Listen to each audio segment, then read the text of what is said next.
అంతకుముందు విశాఖ కేజీహెచ్ లో మృతుల కుటుంబాలను కేంద్ర మంత్రి భూపతిరాజు శ్రీనివాస వర్మ, మంత్రులు నారా లోకేష్, అనిత పరామర్శించారు.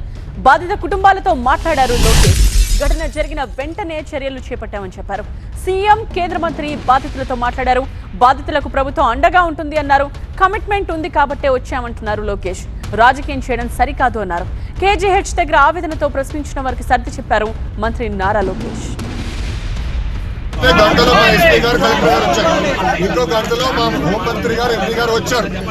కేంద్ర మంత్రి గారు రాత్రి వచ్చారు. కుటుంబానికి కమిట్మెంట్స్ ఇచ్చారు. కట్టుబడి మేము ఉన్నాం. కుటుంబంతో మాట్లాడకుండా మీరు గొడవ పెడితే ఇది కరెక్ట్ కాదు. కుటుంబానికి వచ్చింది అందుకే కదా సార్. కుటుంబానికి పరామర్శించడానికి, కుటుంబాన్ని అండగా నిలబడడానికి వచ్చింది ప్రభుత్వం మొత్తం వచ్చింది. కేంద్రంలోనే ఇండియా వచ్చింది, రాష్ట్రంలో ఉన్న ఇండియా వచ్చింది. ఆ కమిట్మెంట్ మాకు కనుక వచ్చాం. వాటిని స్వేచ్ఛ పూర్తి చేయండి.